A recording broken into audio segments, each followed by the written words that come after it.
Grace Tame has finally snapped and is now threatening to sue me over something so ridiculous. I had to double check the reporting was real.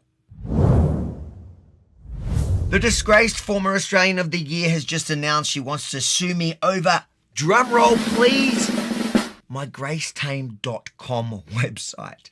So before I give you the full backstory and the details of her threat, let's make sure the Streisand effect does its thing. Head now to gracetame.com or scan the QR code on the screen to sign and share the petition that's got her fuming.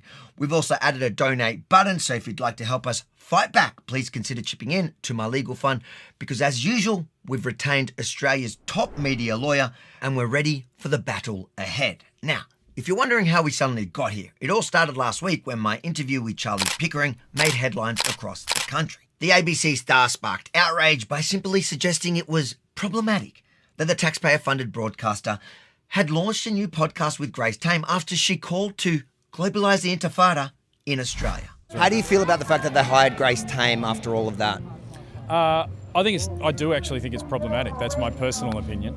And I think, as you would understand, and as a Jewish Australian, there is a complete misunderstanding of a lot of the words that are said and what the true meaning of them are, and a lot of people are using words and phrases that have meaning well beyond what they think they do.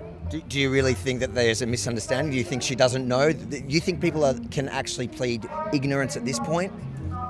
I think you could argue a lot of people that jump on protest bandwagons are ignorant a lot of the time. And that's not that particular protest, I think it's lots of them. Do you think Grace Tame is ignorant? I wouldn't say that. You can barely even call that criticism. And yet, despite spending the next 15 minutes defending the ABC, denying its obvious bias, and backing the broadcaster at every turn, the outrage mob still came for him. But rather than showing even a hint of courage and standing by his mild suggestion that it was, yes, problematic to hand Grace Tame another taxpayer-funded gig, he immediately backpedaled in the most astonishing fashion. Unfortunately, I was ambushed by a known provocateur and pressed into a conversation that was not planned and that I definitely had no intention of being a part of. I would never have agreed or planned to be interviewed by that person. I never would.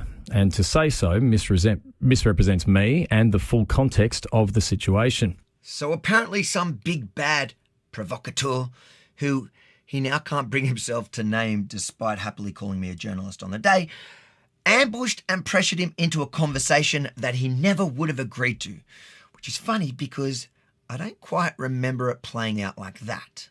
Charlie, how you doing, mate? Are you here part of the protest? I was going to try and talk to someone and hear about, let's interview each other at the same time. Let's do it, yeah. We're interviewing each other. So tell me, why are you here today?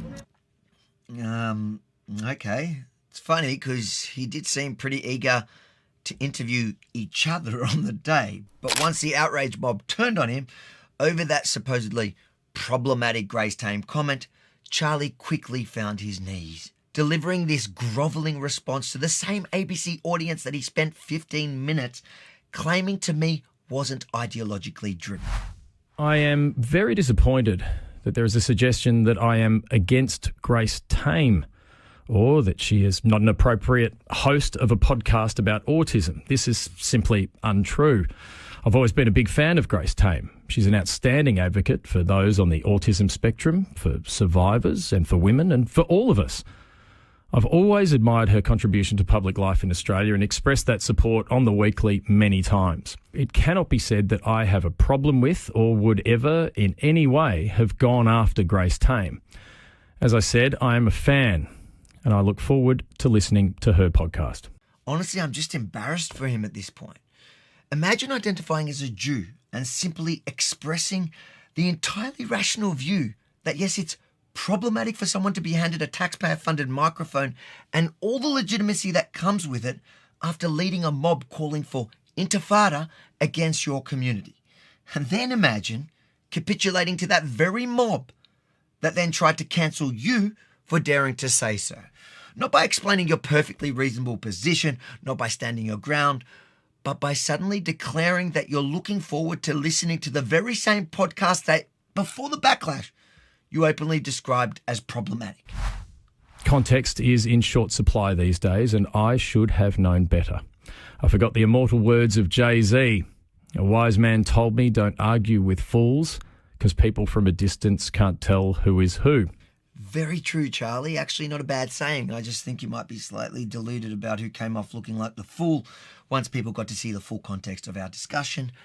But anyway, I do feel for you, mate. The mob came hard and fast from all directions, including from Grace Tame herself, via her fellow feminist comrade, Antoinette Lattouf, who, just like Tame, demands we believe all women except Jewish women who were raped on October 7.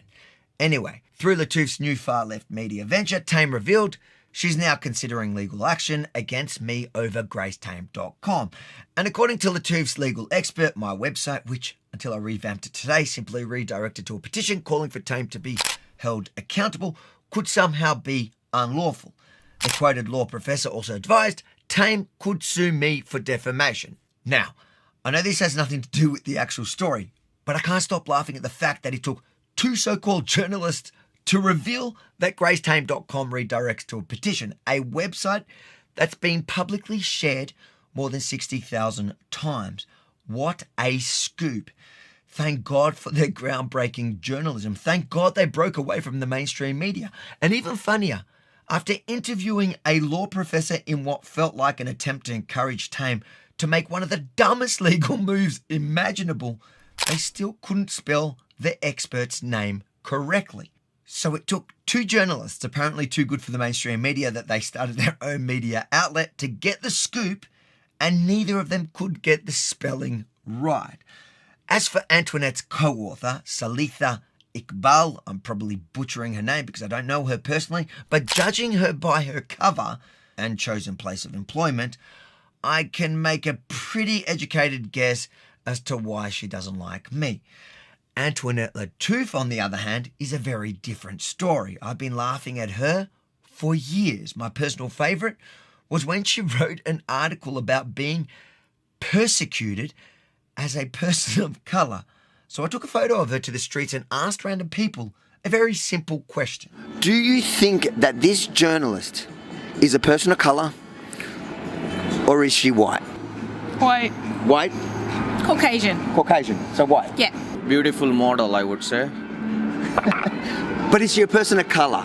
That's what we're trying to identify. Nah. Do you think? It's not up Is she a person of colour? It's not up to us to say. White.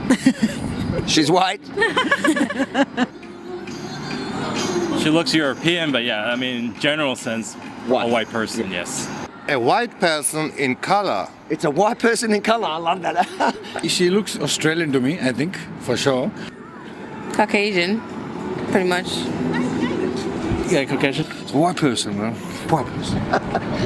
White person. She's white? White. White. I think so. Sweetheart, it looks like your victim card has finally expired. How can you claim that Australians are persecuting you as a person of colour when everybody thinks you're white? And if you needed more proof that victimhood is her favourite currency, here's Antoinette Lattouf making a heartbreaking return to ABC after winning the right to out-extreme the taxpayer-funded broadcaster. Thank you for being here with me. I think it's important that I come back and reclaim my space and safety because I did nothing wrong. I was dragged through the ringer and through hell. It's not easy. I really want to know who in the name of performative cringe thought it was a good idea to post that. All I do know is that I won't be crying like that when I beat Grace Tame in court. And if you'd like to help fund that fight, head to gracetame.com or scan the QR code on your screen and chip in what you can.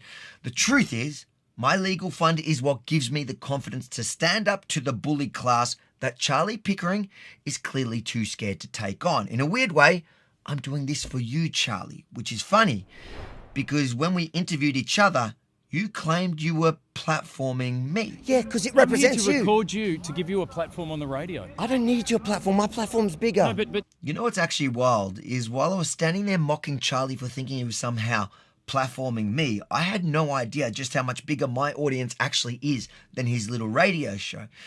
Because during the leftist outrage, the age and the Sydney Morning Herald published his audience numbers, and I honestly couldn't believe it. This guy gets paid hundreds of thousands of taxpayer dollars to pull an audience of around 12,000 listeners.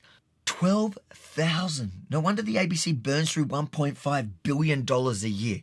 The bloke should be thanking me. I probably gave him the biggest audience in years for free. But putting that insanity aside, here's the funny part. Despite claiming to my face that he was there to interview the protesters and hear their concerns, he never actually platformed them at all. The protests didn't make his show. The concerns didn't make his show.